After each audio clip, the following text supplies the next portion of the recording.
है पार्टी इतना दिनों को लई ले एको गो लइका ना मिलल तो केन हो खाली हाथ जाए लइका।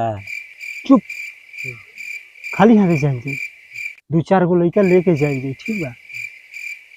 2 गो ले जाइल जाई तो 6 लाख, 4 गो ले जाइल जाई तो 12 लाख, कम से कम 4 गो ले जाइल जाई, 4 गो भी मिल जाई नहीं महीना में तो हमनी के 6-6 लाख मिल जाई तो आराम से 1 साल बैठ के खाई जाई। मस्त धंधा बा, एक दिन कमा ले साल भर बैठ के खा ले अच्छे। मस्त धंधा तो बा। अब पकड़ा ले तो चुप साला तू लड़की शुभ शुभ बोल। पकड़ाई जाई बिहार में लड़का के कमी बारी, ये घर में 5 गो 6 गो लड़का बड़ा सी ठीक बा। टीचर एगो चली जाई तो कोनो ना पूछे जाएगी, बहुत जनसंख्या में बहुत कमाई जाई। क्या करल चलल जा ना रे रुक करी और ये अन्हार होता हो जाए है तेरे भी सामने बात।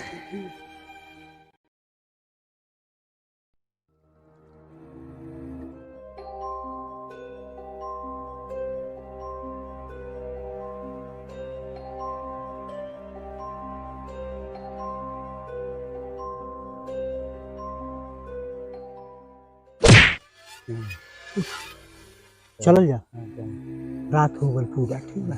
ना हम चले मैं कोई भूत हो तो आई तो चुप। भूत भूत तोरा लौकता, हमें तो खुदे भूत बानी सन, हमने के देख के भूत डराता आ तोरा भूत लौकता। हम जाता है ठीक बा। एक गो पारा पारी लिया कर रखता है नहीं, तू देखत रही है जमा कर दे ठीक बा। ठीक बा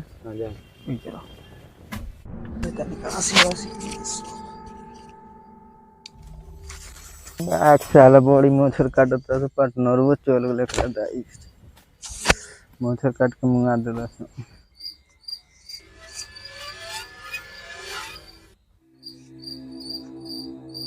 घर लौकता लड़की चलो बाकी ना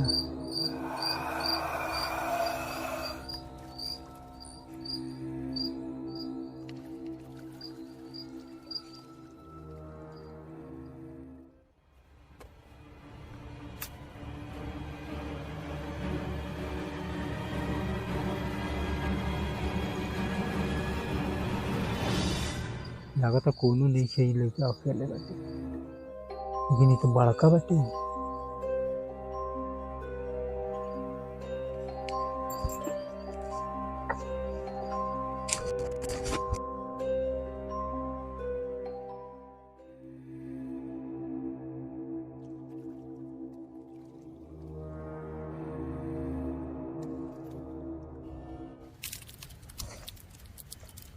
घर एक रखो एगो तो काम बन रहा।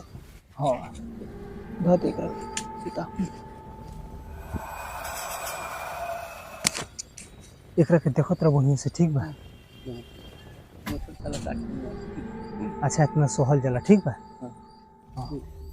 यही पैसा ना आवेला एक रखे धैले रहो ठीक बा बढ़िया से देखत रह। हम जाता नहीं एगो और ली आवे तो एक बेर काम तमाम कर दी ठीक बा। के घर के पीछू आ डरो लगता काका के घर पीछा घर जैसे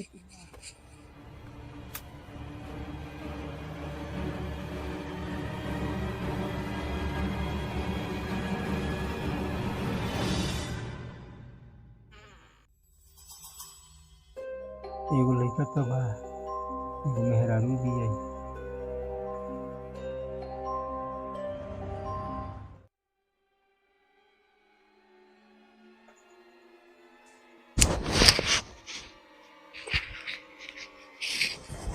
चोर चोर लड़का लेके भागता, चोर चोर बचाओ लोग दौड़ो लोग चोर लड़का भाग गए। चोर हेदे भागल हेदे पकड़